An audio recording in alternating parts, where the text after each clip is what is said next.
আসসালামু আলাইকুম প্রিয় দর্শক, আশা করি সবাই ভালো আছেন। আমাদের সবার ঘরেই ছোট বাবু বা ছোট সোনামণি আছে। হ্যাঁ, তাদের যখন ছোট বাবুদের যখন ঠান্ডা লাগে, নাক দিয়ে পানি পড়ে, সর্দি হয়, অ্যালার্জি হয়, তখন কিন্তু আমরা খুব দুশ্চিন্তি হয়ে পড়ি বা খুব চিন্তিত হয়ে পড়ি। তো আসলে এটা নিয়ে খুব বেশি চিন্তিত হওয়ার কিছু নাই। হ্যাঁ, আসলে এই ঠান্ডা, সর্দি, অ্যালার্জি এগুলো বিভিন্ন কারণে হয়ে থাকে। তো যাই হোক, যদি এরকম হয় তাহলে আপনারা কি করতে পারেন, এই ড্যাজলোর কিডস বাজারে একটি সিরাপ আছে, ড্যাজলোর কিডস। এই ড্যাজলোর কিডস সিরাপ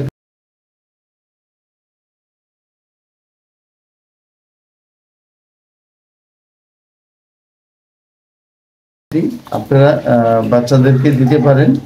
হ্যাঁ, এই ড্যাজলোর কিডস সিরাপটির মূল উপাদান হচ্ছে ডেসলোরাটাডিন। ডেসলোরাটাডিন আছে এটার মধ্যে 0.5 মিলিগ্রাম পার মিলিতে আছে। যাই হোক, এই ডেসলোর কিস্টি যদি আপনাদের বাচ্চাদেরকে দেন, তাহলে এটা 6 থেকে 11 মাসের শিশুকে আপনারা 2 ml বা 2 মিলি দিনে একবার, আর যদি 1 থেকে 2 বছরের বাচ্চা হয় তাহলে 2.5 মিলি দিনে একবার দিতে পারবেন। হ্যাঁ, তো এটা আরো আরো বয়সের বাচ্চাদেরকে দেওয়া যায়, সেটার ডোজ আমি দিয়ে দিব।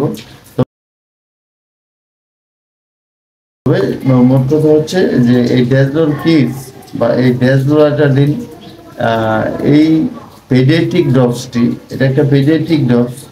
এই পেডিয়াট্রিক ডোজটি ব্যবহারের পূর্বে অবশ্যই একজন ডাক্তারের পরামর্শ নেবেন। আপনার নিকটস্থ যে ডাক্তার আছে সেই ডাক্তারের পরামর্শক্রমে এই ড্যাজলোর কিডস পেডিয়াট্রিক ডোজটি ব্যবহার করবেন।